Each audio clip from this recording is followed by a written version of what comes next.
Tout le monde connaît la Sagrada Familia. C'est une église, tant que moi, la plus belle du monde. Puis c'est très difficile d'aller la visiter maintenant parce qu'il faut prendre des billets avant de partir du Canada tellement que c'est beau.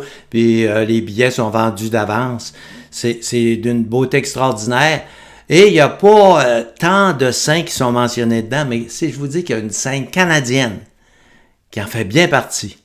Oui, une sainte canadienne sur laquelle on a écrit 300 livres dans 20 langues différentes. C'est unique, ça, au Canada. Oui, c'est une sainte qu'on a tendance à ne pas considérer souvent à sa juste valeur. En tout cas, moi, c'est ce que je pense.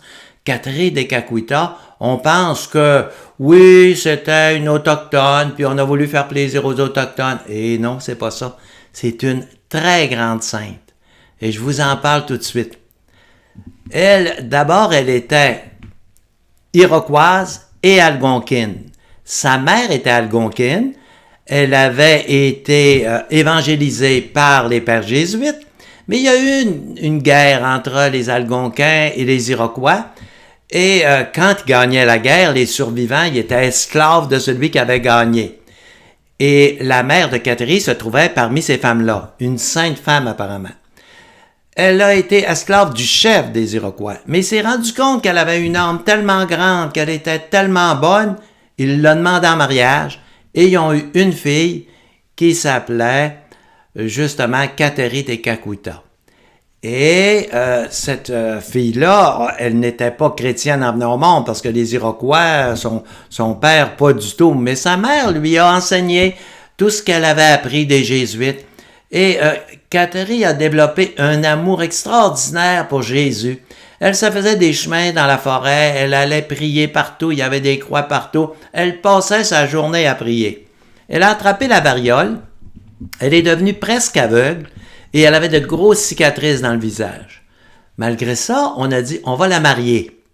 Alors, ils ont trouvé un autochtone, puis ils ont dit, tu vas te marier. Elle a dit, non, je ne me marie pas. Je suis mariée avec Jésus. C'est Jésus mon mari et je ne me marie pas.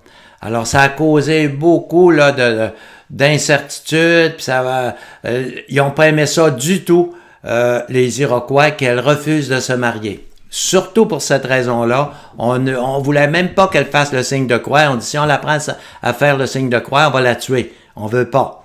Alors, elle en souffrait beaucoup. Et il y avait un père jésuite qui passait de temps en temps dans ce village-là. En passant, c'était dans l'État de New York, à peu près à 250 km de Montréal. C'était pas à New York, mais dans l'État de New York. Et puis là, le père Lambreville qui passait, il a rencontré Catherine qui lui a dit, écoute, je veux être baptisé, puis il s'est rendu compte qu'elle avait une ferveur qui était hors de l'ordinaire. Alors, il dit, je vais en parler à ton père. Son père a dit non carrément, puis il n'en est pas question, puis si ça arrive, ça va aller mal, puis ça. Puis c'était le chef des Iroquois.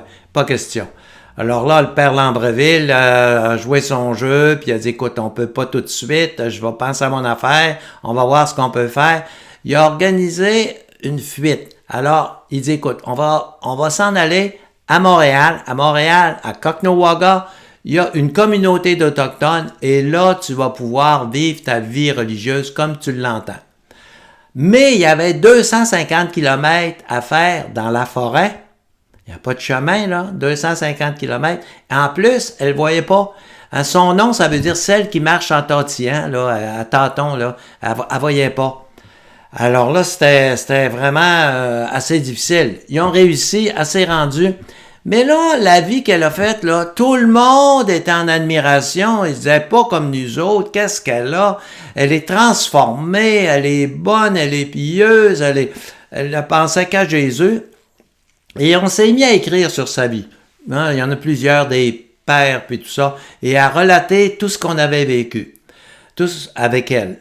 Alors là, elle est décédée très jeune, à 24 ans, elle est décédée, et quand elle est décédée, sa peau s'est replacée. Elle sentait tellement bon, tout de suite on s'est dit, c'est une sainte, elle est au ciel.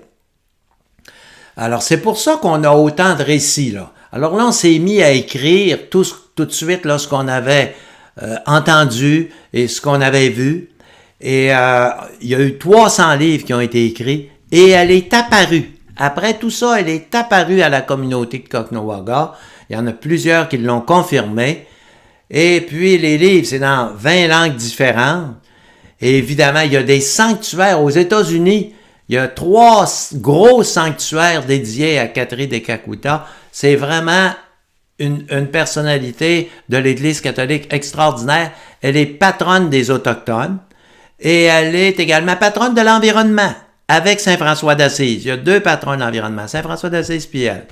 Donc, c'est un personnage canadien dont il faut se souvenir. Et si vous avez des faveurs à demander, quand on prie des saints, vous savez, c'est pas le saint qui nous accorde des faveurs, hein? C'est vraiment c'est Dieu, hein, qui nous accorde les faveurs. J'ai une faveur à vous demander en parlant de faveurs. J'aimerais ça que vous vous abonniez au site et que vous mettiez un pouce bleu. Moi, vous dire, ça m'aide beaucoup. Ça fait monter la vidéo là, dans les vues et ça permet à plus de personnes de le voir. Vous autres, ça fait pas grand-chose, mais pour moi, là, ça me fait vraiment plaisir. Alors, si vous pouviez faire ça, là, je l'apprécierais beaucoup. Merci.